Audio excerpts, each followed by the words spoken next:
Hello दोस्तों, स्वागत है आपका my YouTube channel government job classes में। मैं आज आपको हिंदी साहित्य के कुछ महत्वपूर्ण प्रश्न करवाऊंगी जो सेकंड ग्रेड से संबंधित है और उत्कर्ष क्लासेस से नोट्स बनाए हुए हैं। क्वेश्चन नंबर फर्स्ट है, किसने विद्यापति को हिंदी का पहला कवि माना है? तो इसका आंसर है डॉक्टर बच्चन सिंह ने। वासुदेव सिंह ने यतीन्द्र मुनि को माना था। रामचंद्र शुक्ल ने मुंज को माना था। राम कुमार वर्मा ने स्वयंभू को माना था। क्वेश्चन नंबर सेकंड है, कौन सा युग्म असमूलित है? इसका आंसर है अब्दुल रहमान। डॉक्टर नगेंद्र ने नहीं कहा था। अब्दुल रहमान को हजारी प्रसाद द्विवेदी ने कहा था। डॉक्टर नगेंद्र ने सरेपा को हिंदी का प्रथम कवि कहा था। क्वेश्चन नंबर तीसरा है, शुक्ल के प्रथम कवि राजा मुंज का प्रसिद्ध समय क्या था? तो इसका आंसर है 993 ईस्वी और सरेपा का प्रसिद्ध समय 769 ईस्वी था। पुंड का प्रसिद्ध समय 713 ईस्वी था।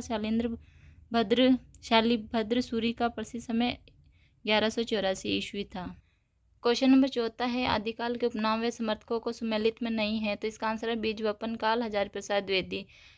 बीजवपन काल महावीर प्रसाद द्विवेदी से संबंधित है। हजारी प्रसाद द्विवेदी आदिकाल को नाम दिया था। क्वेश्चन नंबर पांचवा है, सुमेलित नहीं है। तो इसका आंसर है जय काव्य काल, ये रमाशंकर शुक्ल रसाल ने कहा था और राम प्रसाद मिश्र संक्रांति काल को कहा था। अंधकार काल डॉक्टर पृथ्वीनाथ कमल कुलश्रेष्ठ ने कहा। संक्रमण काल राम लावन पांडे और डॉक्टर हरिश्चंद्र वर्मा ने कहा था। शून्य काल डॉक्टर गणपति चंद्र गुप्त ने कहा था। क्वेश्चन नंबर छठा है, आचार्य देवसेन की रचना नहीं है। तो घोररास वज्रसेन सूरी की थी। श्रावकाचार रचना आचार्य देवसेन की थी। दब साहब व्यास आचार्य देवसेन की थी। आराधन सार रचना आचार्य देवसेन की थी। ये तीनों रचनाएं। क्वेश्चन नंबर सातवां है, शुक्ल द्वारा आदिकाल को वीरगाथा काल कहने में शामिल कुल 12 ग्रंथों में से कौन सा क्रम असमूलित है? तो इसका आंसर है हमीर रासो, राहुल वेल, कृतिकला, परमार रासो। राहुल वेल ये 12 ग्रंथों में शामिल नहीं थी। क्वेश्चन नंबर आठवां है, किसने धार्मिक साहित्य को उपदेशात्मक एक साहित्य की सीमा से बाहर कर दिया था? तो इसका आंसर रामचंद्र शुक्ल ने। क्वेश्चन नंबर 9वां है, शुक्ल ने पहली बार हिंदी साहित्य के इतिहास को कवि व्रत संग्रह की पिटारी से बाहर निकाला था। ये कथनकार किसका था? तो इसका आंसर है हजारी प्रसाद द्विवेदी का। क्वेश्चन नंबर 10वां है, आदिकालीन लौकिक साहित्य में शामिल रचना नहीं है। तो इसका आंसर है वर्ण रत्नाकर, ये गद्य साहित्य की रचना थी।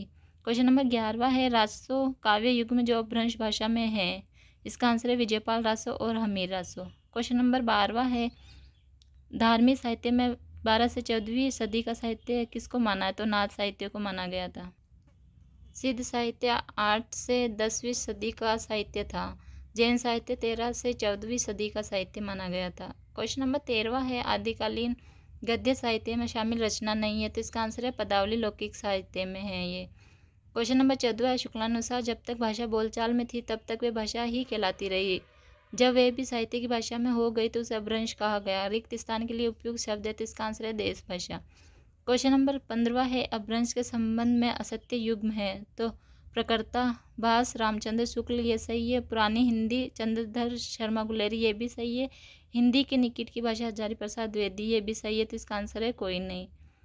ये थे हिंदी साहित्य के 15 क्वेश्चन जो उत्कर्ष क्लासेस से नोट्स बनाए गए थे। सेकंड ग्रेड से संबंधित ये क्वेश्चन और सारे क्वेश्चन इम्पोर्टेंट है। धन्यवाद।